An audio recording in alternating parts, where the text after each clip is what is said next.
얘들아, 어디 간 거야? 왜 안 오는 거야? 도대체 여기가 어디야? 챕터 1 완벽한 효부의 등장.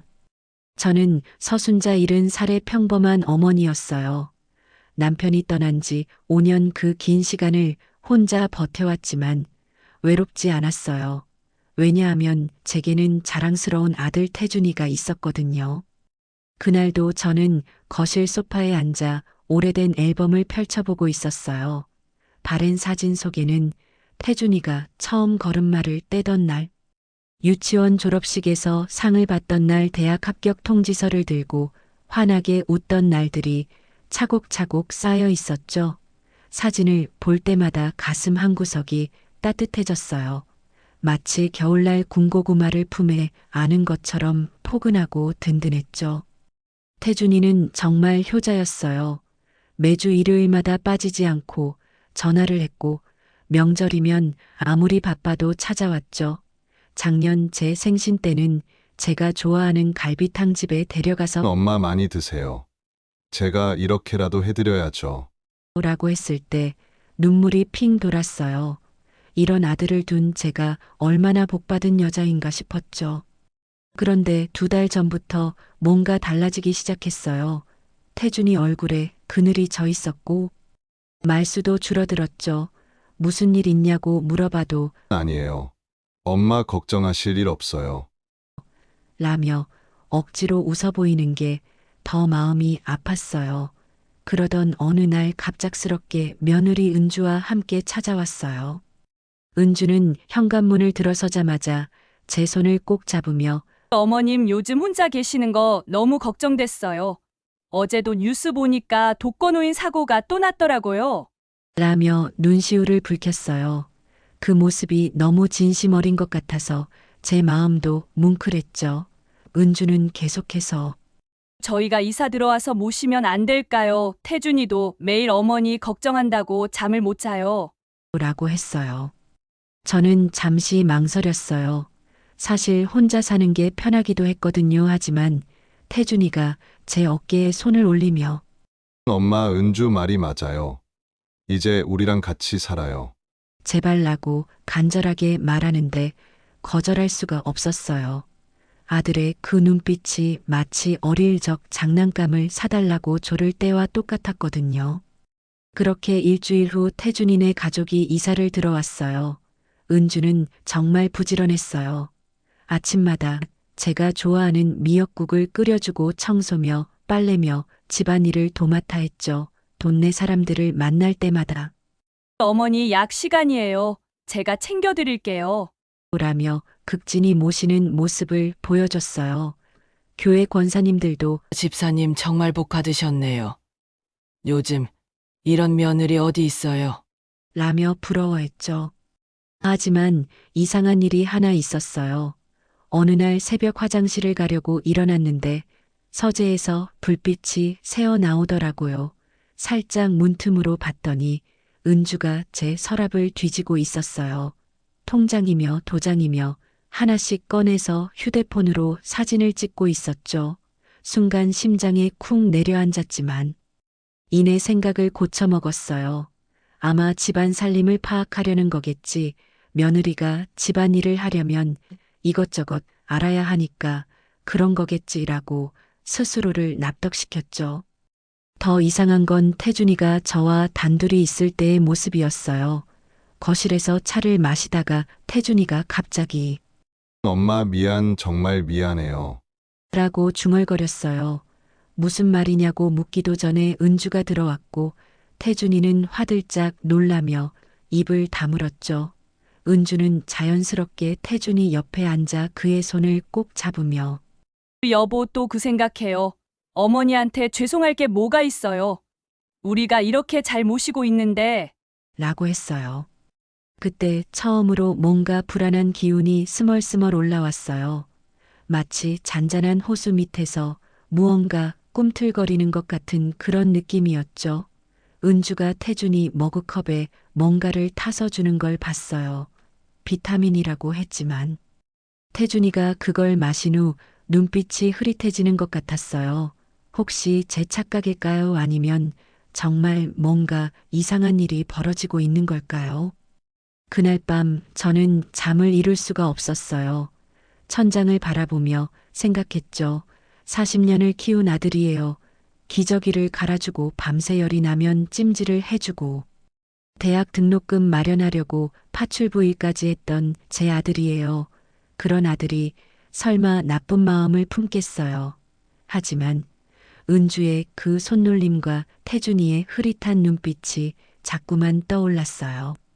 다음 날 아침 은주가 또 정성스럽게 아침상을 차렸어요. 그런데 이상하게도 제죽 그릇 옆에 약봉지가 놓여 있었어요. 어머님, 이거 영양제예요. 요즘 기력이 없으신 것 같아서 특별히 준비했어요. 라며 환하게 웃었지만 그 웃음이 왜 그렇게 차갑게 느껴졌을까요? 마치 봄날 같은 따뜻한 얼굴 뒤에 한겨울 칼바람이 숨어 있는 것 같았어요. 저는 그 약을 받아들고 한참을 바라봤어요. 하얀 알약 2개가 제 손바닥 위에서 마치 주사위처럼 놓여 있었죠. 이걸 먹어야 할까? 말아야 할까 고민하다가 은주가 쳐다보는 시선을 느끼고 얼른 입에 넣었어요. 하지만 삼키지는 않았죠. 혀 밑에 숨기고 나중에 화장실에서 뱉어냈어요. 그런데 이게 전부가 아니었습니다. 진짜 충격적인 일은 이제부터 시작이었어요. 챕터 2 대관령의 계획된 방치. 그로부터 2주가 지난 토요일이었어요. 은주가 어머님 날씨도 좋은데 강원도로 단풍 구경 가요. 맛있는 것도 먹고 오랜만에 가족 나들이 해요. 라고 제안했어요. 저는 솔직히 망설였어요.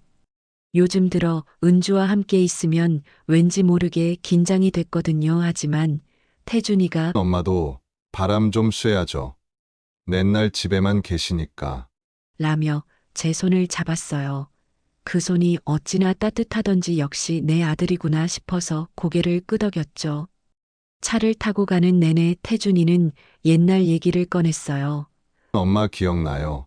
제가 초등학교 때 소풍 가서 김밥 싸주신 거. 그때 친구들이 엄마 김밥이 제일 맛있다고 했잖아요. 라고 하는데 그 순간만큼은 정말 예전의 태준이 같았어요. 맑은 가을 하늘처럼 투명하고 순수했던 그때의 아들 말이에요. 대관령 휴게소에 도착했을 때 저는 화장실이 급했어요. 나이가 들면 어쩔 수 없는 일이죠. 어머님, 저희는 차에서 기다릴게요. 천천히 다녀오세요. 라고 했고 저는 서둘러 화장실로 향했어요. 그런데 나와보니 차가 없었어요. 분명 주차했던 자리인데 텅 비어 있었죠. 처음엔 제가 위치를 잘못 기억한 줄 알았어요. 나이가 들면 그럴 수도 있으니까요. 휴게소 주차장을 1바퀴 2바퀴 돌았어요. 점점 다리가 아파왔고 숨도 차올랐죠.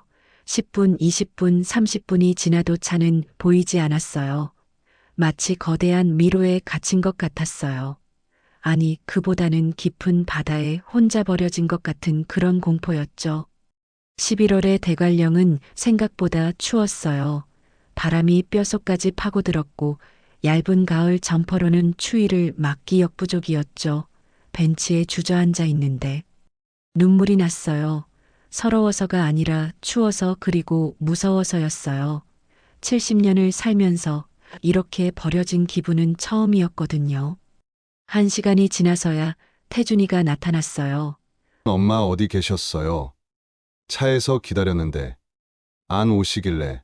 어머, 엄마 왜 이렇게 차가워요? 라며 급하게 제 손을 잡았어요. 그 표정이 정말 진심으로 놀란 것 같았어요. 눈에는 눈물까지 고여 있었고요. 이런 아들이 일부러 날 버렸을 리 없다고 생각했어요. 그래, 실수였겠지. 서로 엇갈린 거겠지. 라고 스스로를 달랬죠. 차로 돌아가는 길에 휴게소 직원 한 분이 할머니 찾으셨어요. 아까 아드님이 차를 다른 곳으로 옮기시던데 할머니는 안 계시더라고요. 라고 말했어요. 순간 머릿속이 하얘졌어요. 그럼 태준이가 일부러 그런 건가? 아니야, 그럴 리 없어. 내 아들이 그럴 리 없어. 하지만 의심의 씨앗은 이미 심어졌죠. 차 안에서 은주가 태준이 귀에 대고 뭔가 속삭였어요. 작은 목소리였지만 계획대로 했죠. 이제 어머니가 혼자서는 위험하다는 걸 알았을 거예요. 라는 말이 들렸어요.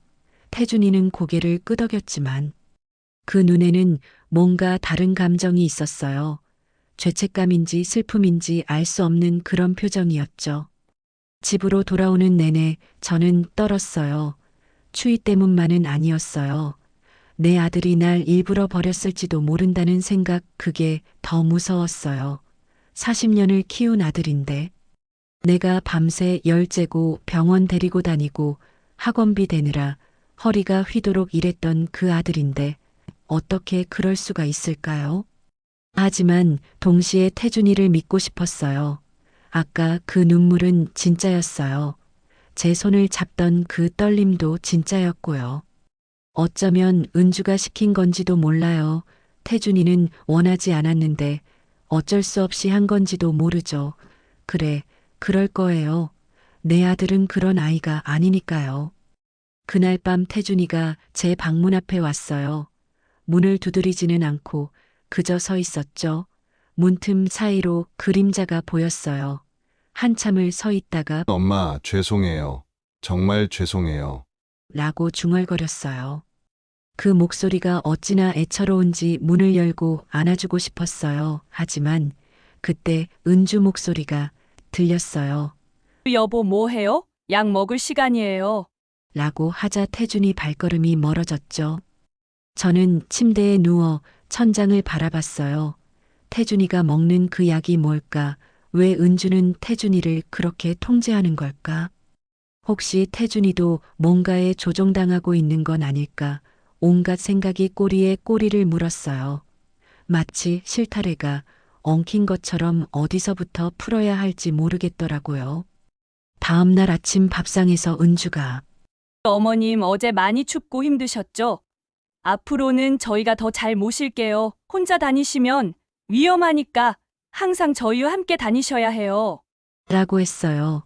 그 말이 마치 감옥문이 닫히는 소리처럼 들렸어요. 이제 나는 자유롭게 나갈 수도 없는 건가 하는 생각에 가슴이 답답했죠. 그런데 이상한 건 태준이 표정이었어요. 은주가 말할 때마다 태준이는 고개를 숙이고 있었어요. 마치 꼭두각시 인형처럼 은주가 움직이는 대로 따라 움직이는 것 같았죠. 내 아들이 왜 저렇게 됐을까? 예전에 당당하고 씩씩했던 태준이는 어디로 간 걸까? 저는 몰래 휴게소 CCTV를 확인해 달라고 조카에게 부탁했어요. 며칠 후 영상을 받았는데 정말로 태준이가 저 없이 차를 옮기는 장면이 찍혀 있었어요. 그것도 여러 번 주차장을 돌면서 일부러 찾기 어려운 곳으로 옮긴 거였죠. 그 영상을 보는 순간 가슴이 무너져 내렸어요. 하지만 영상 끝부분에 이상한 게 있었어요. 태준이가 차 안에서 혼자 울고 있었던 거예요. 머리를 핸들에 묶고 어깨를 들썩이며 울었죠. 그걸 보니 더 혼란스러웠어요. 일부러 날 버렸으면서 왜 우는 걸까? 혹시 정말로 원하지 않는 일을 하고 있는 건 아닐까? 그런데 은주의 손목을 꽉 잡으며 뭔가 경고하는 것 같았어요. 이게 전부가 아니었습니다. 챕터 3 조종의 그림자. 대관령 사건으로부터 3일이 지났어요. 저는 여전히 혼란스러웠지만 일상은 계속됐죠. 그날 오후 은주가 장을 보러 나가고 태준이는 회사에 갔어요. 집에 혼자 남은 저는 청소를 하다가 태준이 서재에 들어가게 됐어요. 책상 위에 놓인 서류 뭉치가 눈에 띄었는데 평소 같으면 그냥 지나쳤을 거예요. 하지만 그날따라 왠지 모르게 그 서류가 저를 부르는 것 같았어요. 맨 위에 있던 건 빚 독촉장이었어요. 처음엔 눈을 의심했죠. 우리 태준이가 빚이 있다니. 그것도 3억이라는 어마어마한 금액이라니 손이 떨려서 종이를 제대로 잡을 수가 없었어요. 마치 한겨울 얼음물에 손을 담근 것처럼 차갑고 저릿했죠. 자세히 보니 더 충격적인 사실이 있었어요.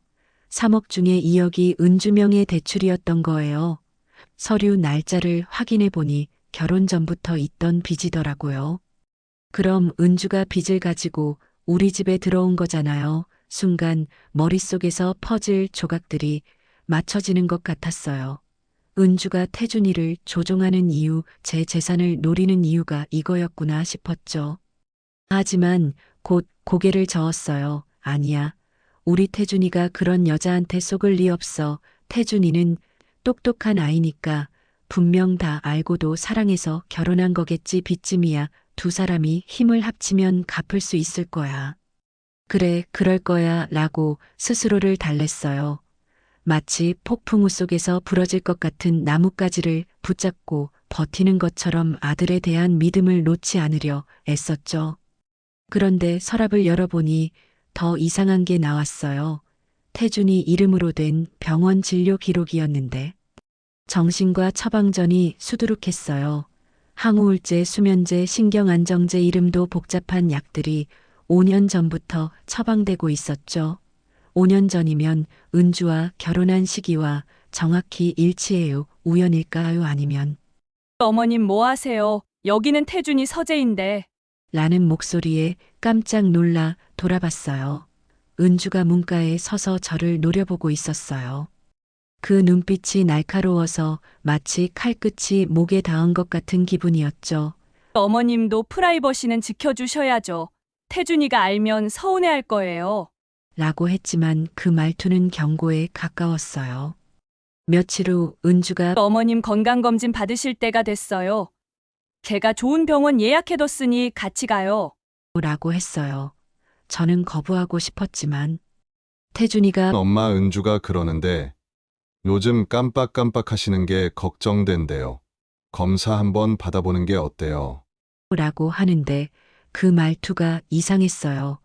마치 외운 대사를 읊는 것 같았달까요?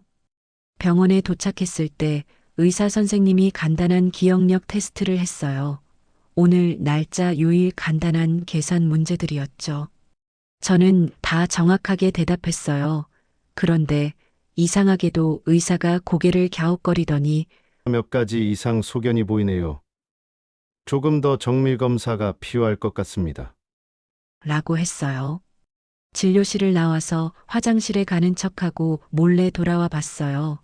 문틈 사이로 태준이가 의사에게 뭔가 부탁하는 게 들렸어요. 선생님 진단서 좀 강하게 써주시면 안 될까요? 어머니 재산 관리 때문에 필요해서요.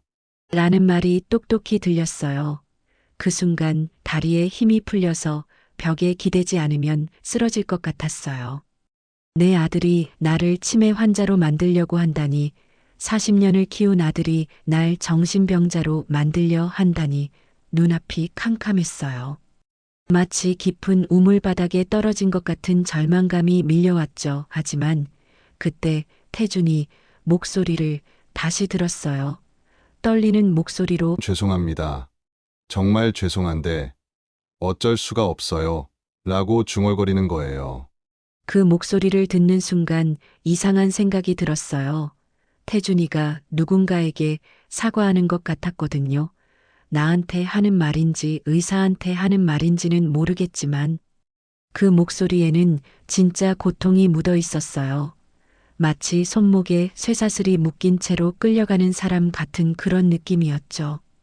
집으로 돌아오는 차 안에서 은주가 태준이한테 잘했어요. 이제 법적으로 어머니 재산 관리할 명분이 생겼네요. 라고 속삭였어요. 태준이는 대잡없이 창밖만 바라봤죠. 그 옆모습이 너무 지쳐 보였어요. 아니, 지친 정도가 아니라 영혼이 빠져나간 것 같았어요.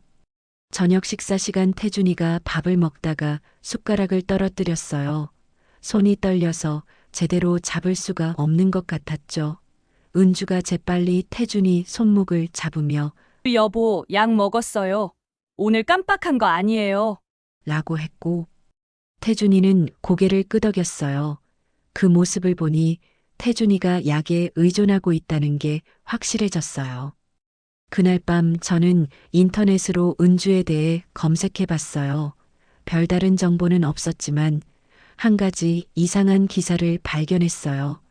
7년 전 은주의 전 시부모가 갑작스럽게 돌아가셨다는 내용이었어요. 재산을 며느리에게 물려주고 요양원에서 6개월 만에 두 분 다 세상을 떠났다고 했죠. 기사 제목이 며느리 시부모 급사 의혹 경찰 조사 무혐의 종결이었어요. 순간 온몸에 소름이 돋았어요. 마치 독거미가 등줄기를 타고 올라가는 것 같은 오싹함이었죠. 설마 은주가 그런 여자일까? 우리 태준이가 그런 여자와 결혼했을까? 아니야.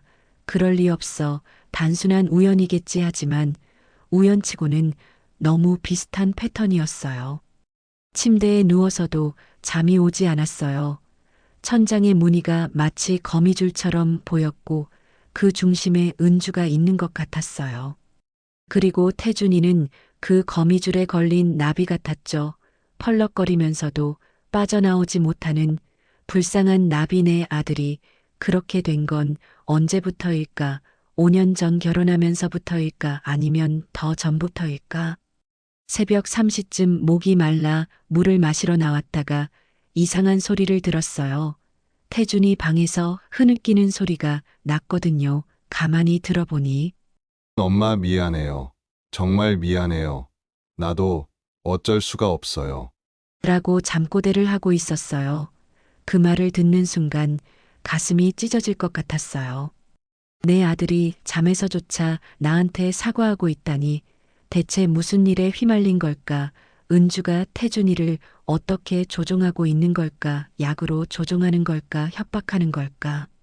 아니면 또 다른 방법이 있는 걸까? 알수록 미궁에 빠지는 것 같았어요.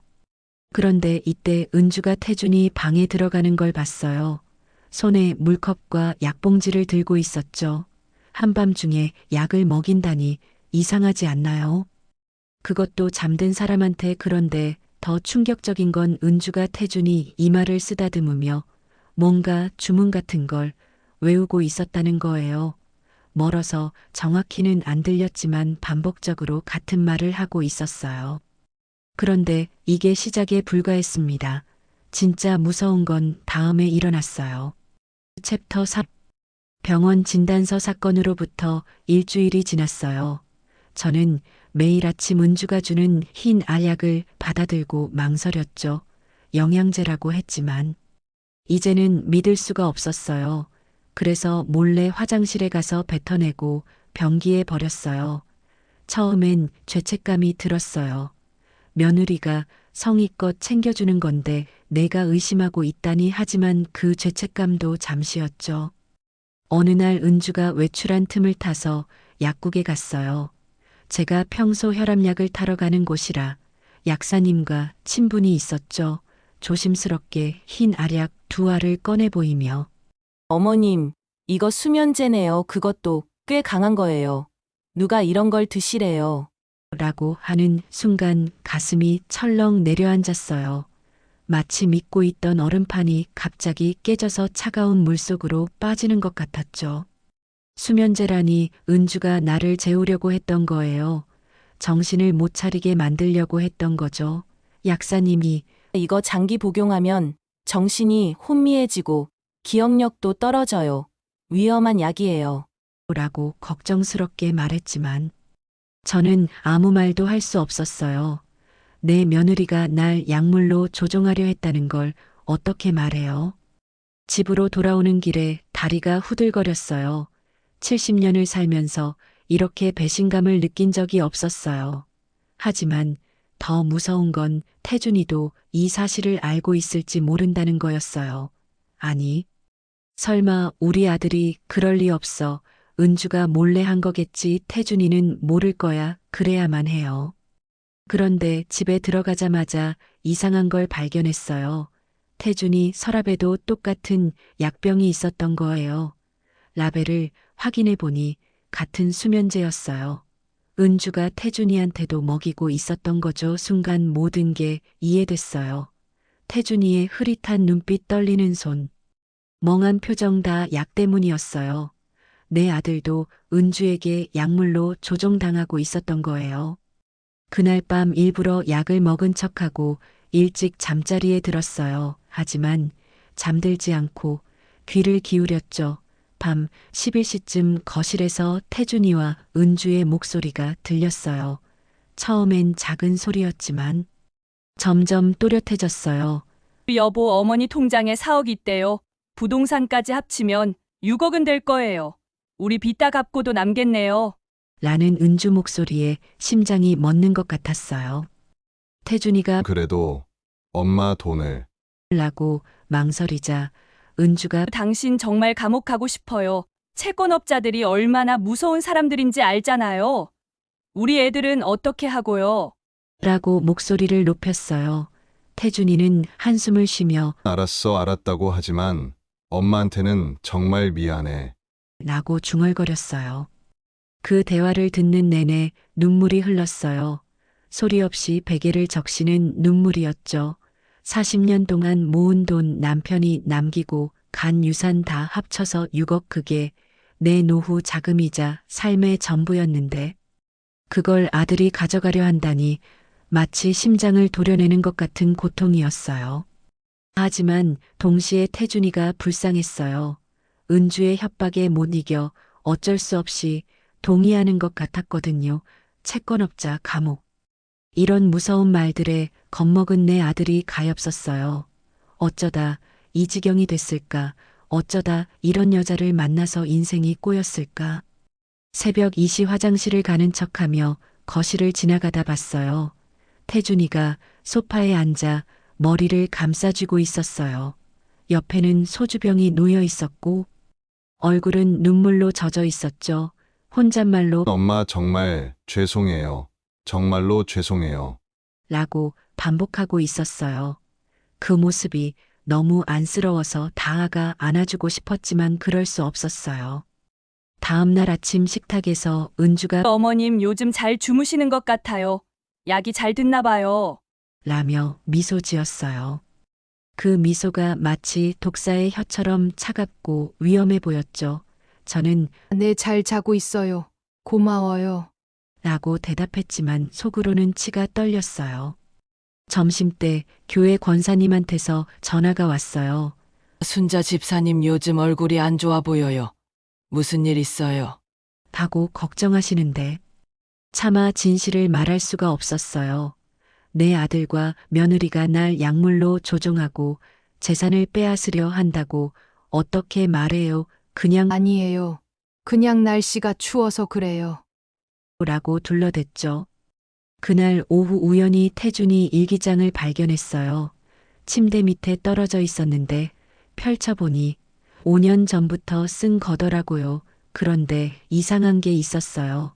결혼 전까지는 또박또박한 글씨였는데 결혼 후부터는 글씨가 흐트러져 있었어요. 마치 다른 사람이 쓴 것처럼 필체가 달라져 있었죠. 최근 일기를 읽어보니 더 충격적이었어요. 오늘도 은주가 약을 줬다. 머리가 멍하다. 엄마한테 죄송하다 하지만 어쩔 수 없다. 은주 말이 맞는 것 같기도 하고 아닌 것 같기도 하고 잘 모르겠다. 이런 내용들이 반복되고 있었어요. 내 아들이 얼마나 혼란스러워하고 있는지 고스란히 드러나 있었죠. 일기장 사이에 끼워진 메모지 하나를 발견했어요. 은주 글씨로 매일 아침 저녁 약 확인, 엄마 재산 서류 준비, 정신병원 알아보기라고 적혀 있었어요. 정신병원이라니 설마 나를 정신병원에 보낼 생각인가. 온몸에 소름이 돋았어요. 마치 올가미가 목을 조여오는 것 같은 공포였죠. 저녁 무렵 변호사 사무실에 전화를 걸었어요. 젊은 변호사님이 친절하게 상담해 주셨는데 어머님 증거를 모으셔야 해요. 녹음이나 서류 뭐든 필요해요. 그리고 재산을 미리 보호하는 조치를 취하세요. 라고 조언해 주셨어요. 그제야 정신이 번쩍 들었어요. 이대로 당하고만 있을 순 없다. 싸워야 한다. 하지만 상대는 내 아들이에요. 40년을 키운 아들을 상대로 법적 싸움을 해야 한다니 가슴이 미어지는 것 같았어요. 그래도 태준이를 은주로부터 구해야 한다는 생각이 들었어요. 내 아들이 약물에 중독되어 조종당하고 있는데 엄마인 내가 구하지 않으면 누가 구하겠어요. 그날 밤 침대에 누워 생각했어요. 은주가 왜 태준이를 선택했을까? 왜 우리 집을 노렸을까? 그러다 문득 깨달았어요. 태준이가 외아들이라는 것, 내가 남편 유산을 많이 받았다는 것, 그리고 태준이의 순진하고 착한 성격이 모든 게 은주에게는 완벽한 먹잇감이었던 거죠. 마치 거미가 먹이를 고르듯 신중하게 우리 가족을 선택한 거예요. 그런데 태준이 부부의 계획은 제가 생각한 것보다 훨씬 빨리 진행되고 있었습니다. 챕터 5 과거의 그림자. 변호사와 통화한 다음 날부터 저는 증거를 모으기 시작했어요. 휴대폰으로 몰래 녹음도 하고 서류들을 사진으로 찍어두기도 했죠. 하지만 마음 한구석은 여전히 무거웠어요. 이게 정말 맞는 일일까? 내 아들을 고소하기 위해 증거를 모으는 게 맞는 일일까 하는 생각에 손이 떨렸어요. 마치 제 손으로 아들의 탯줄을 자르는 것 같은 그런 고통이었죠. 그러던 중 은주의 과거를 더 자세히 알아봐야겠다는 생각이 들었어요. 도서관에 가서 7년 전 신문을 찾아봤어요. 미세먼지 낀 하늘처럼 흐릿한 마이크로필름 화면에서 드디어 그 기사를 찾았어요. 은주의 전 시부모 사망 사건이었죠. 기사를 읽을수록 손끝이 차가워졌어요. 전 시아버지는 치매 진단을 받고 요양원에 입원한 지 3개월 만에 돌아가셨고, 시어머니는 그로부터 한 달 뒤 같은 요양원에서 숨을 거뒀다고 했어요. 두 분 다 건강했는데 갑작스럽게 치매 진단을 받았다는 게 이상했죠. 더 의심스러운 건 재산이 모두 며느리인 은주에게 상속됐다는 거였어요. 아들이 있었는데도 말이죠. 도서관 사서분께 부탁해서 추가 자료를 찾아봤더니 더 충격적인 사실이 나왔어요. 은주의 전 남편이 부모님이 갑자기 치매에 걸리실 분들이 아닌데 아내가 뭔가 했다. 라고 경찰에 신고했다는 후속 기사가 있었어요. 하지만 증거 불충분으로 무혐의 처리됐다고 했죠. 그 후 전 남편은 양육권도 빼앗기고 은주와 완전히 연을 끊었다고 했어요. 집으로 돌아오는 길에 머릿속이 복잡했어요. 설마 은주가 그런 짓을 2번이나 할까? 아니, 이미 1번 성공했으니 2번째도 시도하는 거 아닐까? 그럼 나도 저 전 시부모처럼 될 수 있다는 건가 등골이 서늘해졌어요. 마치 도살장으로 끌려가는 소가 된 기분이었죠. 집에 도착하니 거실에서 은주가 태준이에게 약을 주고 있었어요. 여보, 오늘은 2알 더 먹어요. 요즘 스트레스 많이 받잖아요. 라고 하자 태준이가 너무 많은 거 아니야. 요즘 자꾸 멍해져. 라고 거부했어요. 그러자 은주가 태준이 손을 꼭 잡으며 당신 우리 아이들 생각해요. 애들 학원비라도 대려면 이 일 꼭 해야 한다고요. 라고 압박했어요. 태준이는 결국 약을 받아 삼켰어요. 그런데 그때 태준이가 술에 취한 목소리로 은주야, 이건 아닌 것 같아. 엄마가 불쌍하잖아. 우리가 너무하는 거 아니야. 라고 했어요. 순간 은주의 눈빛이 매서워졌어요. 그 눈빛은 마치 겨울 호수의 얼음장처럼 차갑고 날카로웠죠. 태준이는 그 눈빛을 보더니 금세 고개를 숙이고 말았어요. 저는 계단 뒤에 숨어서 그 모습을 다 지켜봤어요. 내 아들이 아내의 눈빛 하나에 굴복하는 모습을 보니 가슴이 찢어지는 것 같았어요. 태준이가 얼마나 은주에게 억눌려 있는지, 심리적으로 지배당하고 있는지 똑똑히 보였거든요. 마치 실을 조종하는 인형극처럼 은주가 태준이를 마음대로 움직이고 있었어요. 다음 날 은주가 외출한 사이 태준이 방을 뒤지다가 서류 뭉치를 발견했어요.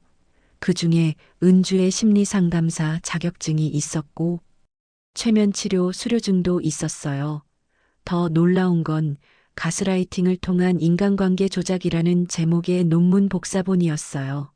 은주가 대학원에서 쓴 논문이었는데 내용을 읽어보니 소름이 돋았어요.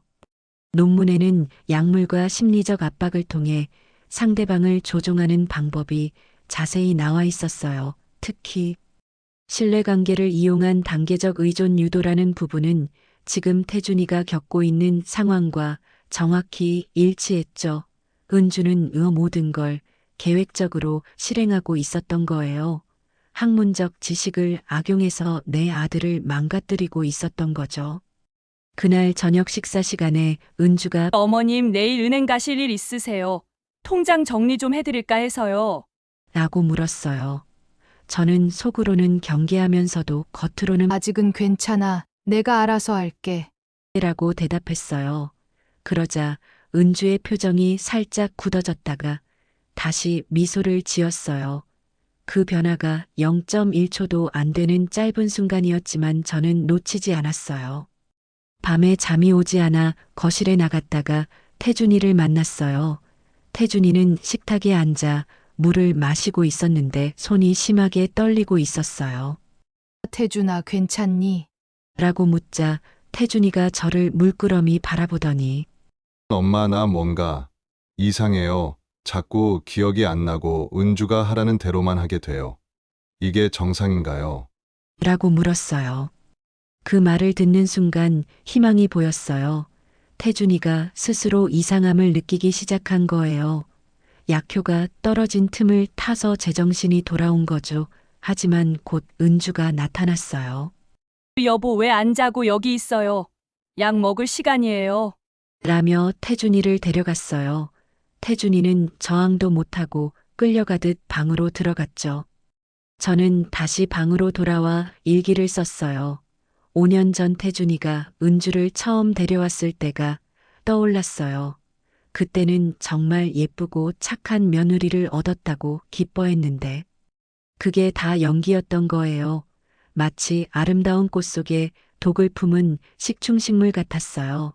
겉모습에 속아서 다가갔다가 잡아먹히는 불쌍한 벌레가 우리 태준이였던 거죠. 태준이의 5년 전 일기를 다시 읽어봤어요. 은주를 만나서 행복하다, 엄마도 좋아하시는 것 같다 해서 시작해서 점점 은주가 없으면 안 될 것 같다. 은주 말이 다 맞는 것 같다. 엄마한테 죄송하지만 은주가 우선이다로 바뀌어가는 과정이 적나라하게 드러나 있었어요. 세뇌가 어떻게 진행됐는지 한눈에 보였죠. 새벽 3시 은주가 태준이 방에 들어가는 걸 또 봤어요. 이번엔 좀 더 가까이 가서 들어봤더니 은주가 잠든 태준이 귀에 대고 뭔가를 반복해서 말하고 있었어요. 엄마 재산은 우리 것, 엄마는 치매 환자, 당신은 나 없이 살 수 없어. 나만 믿어. 라고 주문처럼 외우고 있었어요. 최면을 걸고 있었던 거예요. 그런데 태준이 부부의 계획이 제 예상보다 훨씬 빠르게 진행되고 있었습니다. 정말 무서운 일이 곧 일어날 거라는 불안감이 엄습했어요. 챕터 6 정신병원이라는 위협. 은주의 최면 장면을 목격한 다음 날 아침이었어요. 평소보다 일찍 일어났는데 거실에서 낯선 남자 목소리가 들렸어요. 살짝 문을 열고 보니 은주가 어떤 남자와 서류를 주고받고 있었어요. 가만히 들어보니 정신병원 관계자였어요. 할머니가 자해 위험이 있다고 하시면 강제 입원이 가능합니다. 보호자 동의서만 있으면 돼요. 라는 말에 온몸에 피가 거꾸로 솟는 것 같았어요. 아침 식사를 하는데 손이 떨려서 숟가락을 제대로 잡을 수가 없었어요. 은주가 어머님 괜찮으세요? 어디 편찮으신가요? 라고 묻는데 그 목소리가 마치 독수리가 먹이를 노리는 것처럼 들렸어요. 저는 애써 태어난 척 괜찮아. 그냥 어제 잠을 못 자서 그래 라고 대답했지만 속은 태풍이 몰아치는 바다 같았어요. 점심때 은주가 외출하자마자 저는 서둘러 변호사 사무실로 갔어요. 정세호 변호사님께 그동안 모은 증거들을 보여드렸더니 어머님 당장 재산 보호 조치를 하셔야 해요. 그리고 증인도 확보하세요. 라고 조언해 주셨어요. 저는 떨리는 손으로 위임장에 서명하면서도 이게 현실인가 싶었어요. 내 아들을 상대로 법적 대응을 준비하다니. 집으로 돌아오는 길에 교회에 들렀어요. 평일 오후라 텅 빈 예배당에 앉아 기도했어요. 하나님, 제가 뭘 잘못했기에 이런 시련을 주시나요? 아들을 잘못 키운 건가요? 남편을 일찍 보낸 게 죄인가요? 눈물이 하염없이 흘렀어요. 그때 뒤에서 누군가 제 어깨를 두드렸어요. 박 권사님이었어요. 순자 집사님 무슨 일 있어요? 요즘 교회도 안 나오시고 걱정했어요. 라고 하시는데 그 따뜻한 목소리에 참았던 눈물이 터져 나왔어요. 모든 걸 털어놓고 싶었지만 차마 입이 떨어지지 않았어요. 내 아들이 며느리에게 조종당해서 나를 정신병원에 보내려 한다고 어떻게 말해요. 그저 괜찮아요. 그냥 좀 힘든 일이 있어서. 라고만 했죠. 집에 돌아와 보니 태준이가 서재에서 뭔가를 쓰고 있었어요. 몰래 들여다보니 어머니 재산관리위임 동의서였어요. 손이 떨리는지 글씨가 삐뚤빼뚤했고 중간중간 멈춰서 한숨을 쉬었어요. 그때 은주가 들어와서 여보 빨리 써요. 내일까지 제출해야 한다니까요. 라고 재촉했어요. 태준이가 정말 이래야 해. 엄마가 알면 얼마나 상처받을까. 라고 망설이자 은주가 차가운 목소리로 당신 엄마가 치매로 길 잃고 다니는 걸 보고도 그런 소리 해요. 우리가 보호해야죠. 라고 했어요. 그 말을 듣고 있자니 분노가 치밀어 올랐어요. 내가 언제 길을 잃었다고 대관령에서 일부러 버려놓고는 마치 내가 치매 환자인 것처럼 만들어가고 있었어요. 하지만 참았어요. 아직은 때가 아니라고 생각했거든요. 모든 증거를 확보하고 태준이를 구할 방법을 찾을 때까지는 참아야 했어요. 그날 밤 11시쯤 현관벨이 울렸어요. 은주가 문을 열자 낯선 남자 2명이 들어왔어요. 흰 가운을 입은 사람들이었는데 한눈에 봐도 병원 직원들이었어요. 은주가 어머님이 계속 이상한 행동을 하셔서 검사를 받아보려고요. 라고 했어요. 순간 이게 정신병원 강제 입원 시도구나 싶어서 온몸이 얼어붙었어요. 저는 최대한 침착하게 난 아무 문제 없어요. 검사 필요 없어요. 라고 했지만 은주가 어머님 요즘 헛것도 보시고 밤에 돌아다니시잖아요. 검사만 받아보세요. 라고 거짓말을 했어요. 태준이는 소파에 앉아 고개를 숙이고 있었어요. 엄마와 눈도 마주치지 못한 채 그저 은주가 시키는 대로 가만히 있었죠. 바로 그때였어요. 갑자기 태준이가 벌떡 일어나더니 엄마 도망쳐, 빨리 도망쳐요. 라고 소리쳤어요. 그 순간 태준이 눈빛이 잠깐 맑아진 것 같았어요. 마치 짙은 안개 속에서 잠시 해가 비친 것처럼 아들의 진짜 모습이 보였어요. 은주가 황급히 태준이를 붙잡으며 여보, 무슨 소리예요? 약 안 먹었어요. 라고 다그쳤어요. 그 혼란을 틈타 저는 휴대폰으로 정 변호사님께 문자를 보냈어요. 그리고 큰 소리로 지금 불법 감금 시도예요. 경찰 부를 거예요. 라고 외쳤어요. 은주가 당황한 기색을 보였지만 이내 어머님 진정하세요. 우리가 어머님을 위해서 하는 일이에요. 라고 했어요. 그 뻔뻔한 모습에 치가 떨렸어요. 10분도 안 돼서 현관벨이 또 울렸어요. 이번엔 정 변호사님과 경찰 2명이었어요. 강제 입원은 불법입니다.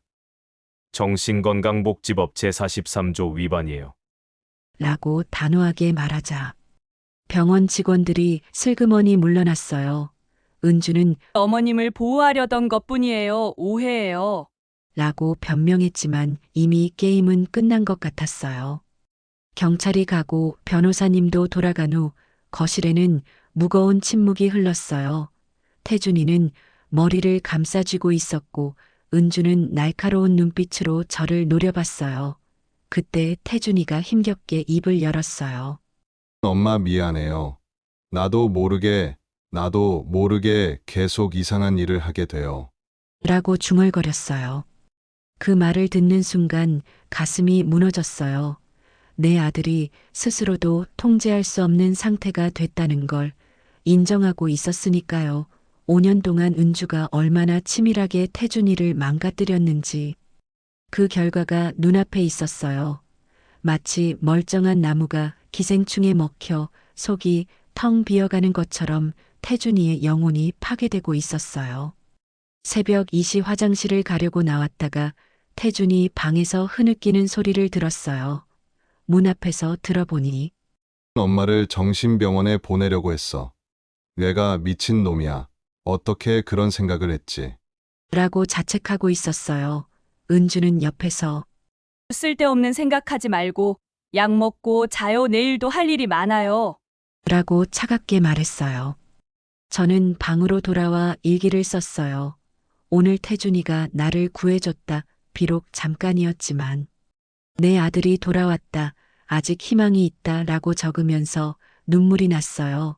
태준이 안에 아직 살아있는 작은 불씨 같은 양심, 그걸 살려내야 한다는 생각이 들었어요. 그런데 진짜 충격적인 진실이 곧 밝혀질 거라는 걸 그때는 몰랐어요.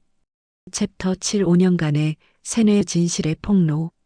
정신병원 입원 시도가 실패한 다음 날이었어요. 은주는 아침부터 어디론가 전화를 하며 초조해했고, 태준이는 평소보다 약을 많이 먹었는지 거의 혼수 상태처럼 소파에 누워 있었어요. 저는 오늘이 모든 걸 끝낼 때라고 직감했어요. 더 이상 미룰 수 없었죠. 정 변호사님과 약속한 대로 오후 2시에 가족회의를 소집했어요. 거실에는 저와 태준 부부, 그리고 증인으로 모신 교회 박 권사님과 동네 슈퍼 김 사장님, 정 변호사님까지 모였어요. 은주는 불안한 표정으로 계속 시계를 확인했고 태준이는 멍한 눈으로 허공을 바라보고 있었어요. 저는 떨리는 손으로 그동안 준비한 서류 뭉치를 테이블 위에 올려놓았어요. 녹음 파일이 담긴 USB 병원 진단서 조작 증거, CCTV 영상, 그리고 은주의 과거 자료들이었죠. 하나씩 꺼내 놓을 때마다 은주의 얼굴이 하얗게 질려갔어요. 마치 가면이 벗겨지는 것처럼 그동안 숨겨왔던 본 모습이 드러나기 시작했죠. 은주 씨, 당신 전 시부모님도 이런 식으로 요양원에 보내고 재산을 가로챘죠. 은주가 화들짝 놀라며 저를 노려봤어요. 그 눈빛은 더 이상 며느리의 눈빛이 아니었어요. 마치 덫에 걸린 늑대처럼 사납고 위험했죠. 무슨 근거로 그런 말씀을 하시는 거예요? 저를 모함하지 마세요. 저는 침착하게 7년 전 신문 기사와 경찰 조사 기록을 꺼냈어요. 은주의 전 남편이 부모님 급사를 의심했다는 내용이 선명하게 적혀 있었죠. 그걸 본 태준이가 처음으로 고개를 들어 은주를 바라봤어요. 그 눈빛에는 혼란과 의구심이 가득했어요. 더 충격적인 건 은주의 논문이었어요.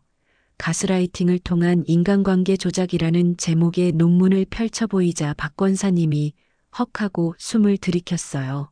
거기에는 약물과 최면을 이용한 세뇌 방법이 학술적으로 정리되어 있었거든요. 이 논문대로라면 5단계 세뇌 과정이 있네요. 신뢰 구축, 의존 유도, 현실 왜곡, 고립화, 그리고 완전 지배.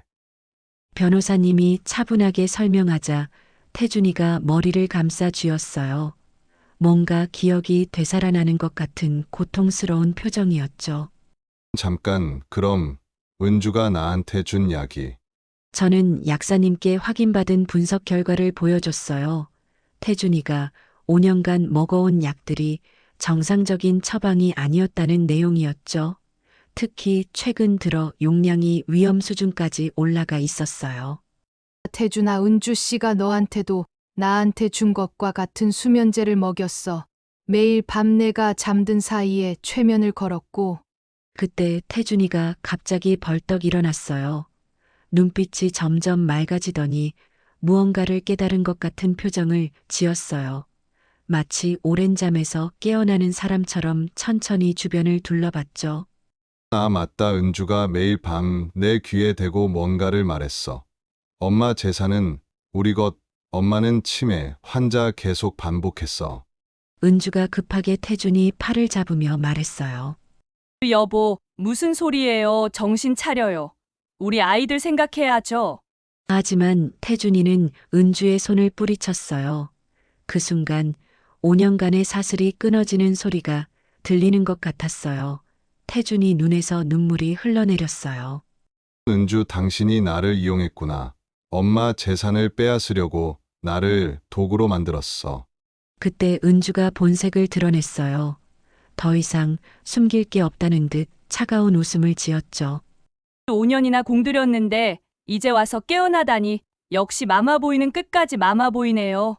그 말에 분노한 태준이가 소리쳤어요. 당신이 뭔데?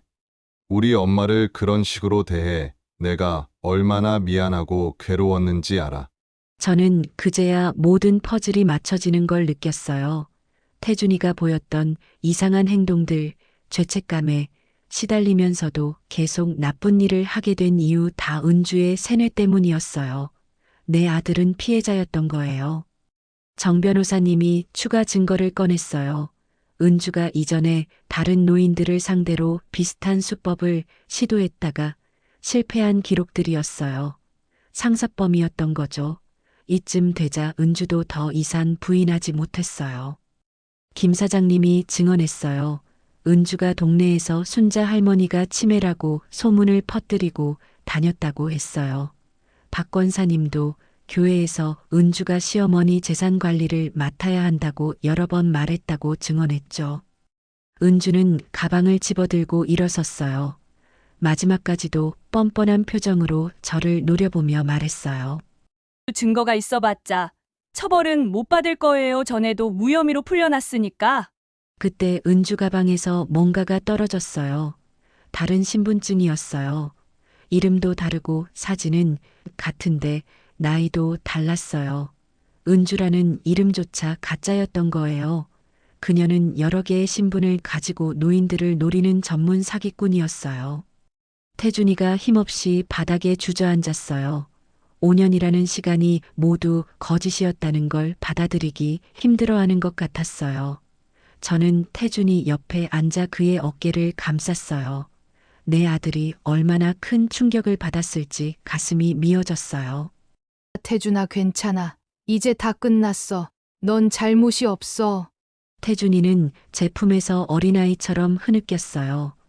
40살이 넘은 아들이 엄마 품에서 우는 모습이 안쓰러우면서도 다행스러웠어요. 적어도 이제는 진실을 알게 됐으니까요. 은주라는 거미줄에서 벗어났으니까요. 정 변호사님이 경찰에 신고했고 은주는 곧 연행됐어요. 하지만 은주 말대로 처벌이 쉽지 않을 거라는 것도 알았어요. 그래도 중요한 건 태준이가 돌아왔다는 거였어요. 5년 만에 진짜 내 아들이 돌아온 거예요. 그날 밤 태준이는 처음으로 약없이 잠들었어요. 비록 악몽에 시달리긴 했지만 그래도 자기 의지로 잠든 거였어요. 저는 태준이 방 앞에서 한참을 서 있었어요. 이제부터가 진짜 시작이라는 걸 알았거든요. 5년간의 상처를 치유하는 긴 여정이 시작된 거죠. 하지만 아직 한 가지 더 남은 일이 있었어요. 챕터 8 아들의 귀환과 새 출발. 은주가 경찰에 연행된 지 3개월이 지났어요. 그 사이 많은 일이 있었죠. 은주는 보석으로 풀려나자마자 해외로 도주했고 인터폴 수배령이 내려졌어요. 태준이는 병원에 입원해서 해독 치료와 심리 상담을 받기 시작했어요. 저는 매일 병원을 오가며 아들을 돌봤죠. 처음 한 달은 정말 힘들었어요. 태준이는 금단 증상으로 밤마다 악몽에 시달렸고 손발이 떨려서 밥도 제대로 못 먹었어요. 5년 동안 먹었던 약물이 몸에서 빠져나가는 과정이 얼마나 고통스러운지 옆에서 지켜보는 제 마음도 찢어지는 것 같았어요. 마치 갓난아기 때 열병을 앓던 태준이를 돌보던 그때로 돌아간 기분이었죠. 어느 날 병원 상담실에서 태준이가 울면서 말했어요. 엄마, 나 정말 기억이 안 나는 게 많아요. 5년이라는 시간이 꿈 같아요. 저는 태준이 손을 꼭 잡아줬어요. 차갑고 떨리는 그 손이 안쓰러웠지만 살아있다는 게 감사했어요. 은주에게서 벗어났다는 게 다행이었죠. 괜찮아. 천천히 기억나는 대로 하나씩 정리하면 돼. 의사 선생님은 태준이가 심각한 정신적 학대를 받았다고 했어요. 가스라이팅과 약물 중독이 동시에 진행되면서 자아가 많이 손상됐다고 했죠. 회복까지는 최소 1년 이상 걸릴 거라고 했어요. 하지만 저는 기다릴 수 있었어요. 40년을 키운 아들인데 1년쯤이야 얼마든지 기다릴 수 있죠. 2달째가 되자 태준이가 조금씩 안정을 찾기 시작했어요. 약물이 빠지면서 눈빛이 맑아졌고 말도 또렷해졌어요. 그리고 조금씩 5년 동안의 일들을 기억해내기 시작했어요. 엄마 은주가 처음부터 계획한 거였어요. 나를 만나기 전부터 우리 집을 조사했대요. 태준이가 들려준 이야기는 충격적이었어요.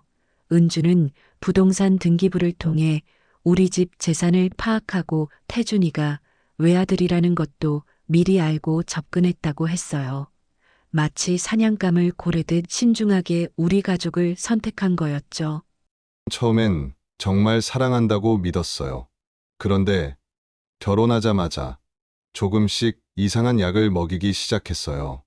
태준이는 자신도 모르게 은주에게 의존하게 됐다고 했어요. 약을 먹으면 불안이 사라지고 은주 말이 다 맞는 것 같았대요. 그렇게 조금씩 자신을 잃어갔다고 했죠. 듣고 있자니 가슴이 먹먹했어요. 내 아들이 5년 동안 얼마나 외롭고 무서웠을까? 병원비와 변호사 비용으로 적금을 깨야 했지만 아깝지 않았어요. 돈보다 중요한 건 태준이의 건강이었으니까요. 그런데 태준이가 계속 미안해했어요. 엄마 돈 다 날렸죠. 은주 빚도 가짜였어요. 서류를 조작한 거였대요. 저는 웃으며 대답했어요. 돈은 다시 벌면 돼. 내가 돌아온 게 더 중요해. 정말 그랬어요. 6억이 날아간들 뭐가 중요하겠어요. 아들을 잃을 뻔했는데 돈 따위가 무슨 소용이 있겠어요. 태준이가 제정신으로 돌아온 것만으로도 감사했어요.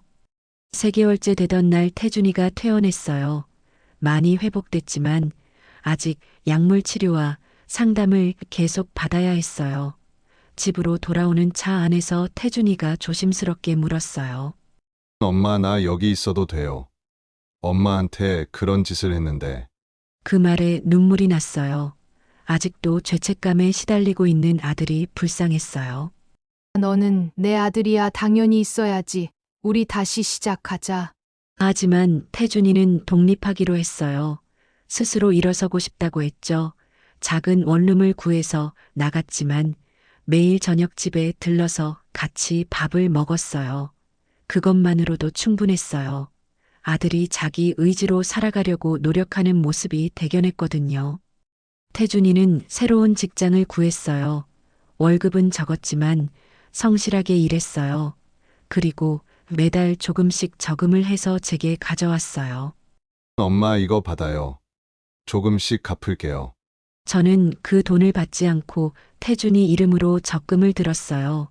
언젠가 태준이가 진짜 새 출발을 할 때 보태주려고요. 교회에서 만난 박 권사님이 제게 물었어요. 순자 집사님 태준이 용서하셨어요. 힘들지 않으세요? 저는 잠시 생각하다가 대답했어요. 용서라기보다는 이해해요. 태준이도 피해자였으니까요. 정말 그랬어요. 처음엔 분노하고 원망했지만 진실을 알고 나니 태준이가 더 불쌍했어요. 은주라는 악마에게 영혼을 빼앗겼던 5년 그 시간이 태준이에게는 지옥이었을 거예요.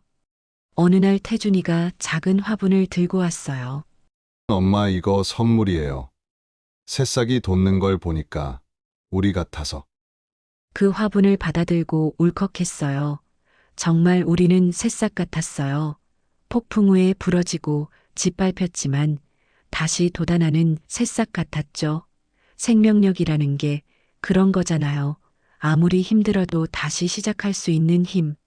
시간이 흐르면서 태준이는 점점 밝아졌어요. 가끔 은주 생각에 우울해하기도 했지만 상담 선생님이 그것도 치유 과정이라고 했어요. 상처가 아무는 데는 시간이 필요하다고요. 저도 새로운 일을 시작했어요. 작은 카페를 열었죠. 교회 교인들이 많이 도와주셨어요. 태준이도 주말마다 와서 일을 도왔어요. 손님들에게 커피를 내리는 태준이를 보면서 마음이 따뜻해졌어요. 비록 많은 걸 잃었지만 가장 소중한 걸 되찾았으니까요. 6개월이 지났을 때 태준이가 제게 편지를 줬어요. 떨리는 손으로 펼쳐봤더니 이렇게 적혀 있었어요. 엄마 고마워요. 날 포기하지 않아줘서, 날 믿어줘서 이제야 진짜 어른이 된 것 같아요. 앞으로는 정말 효도할게요. 진짜 효도가 뭔지 이제 알 것 같아요. 그 편지를 읽으며 생각했어요.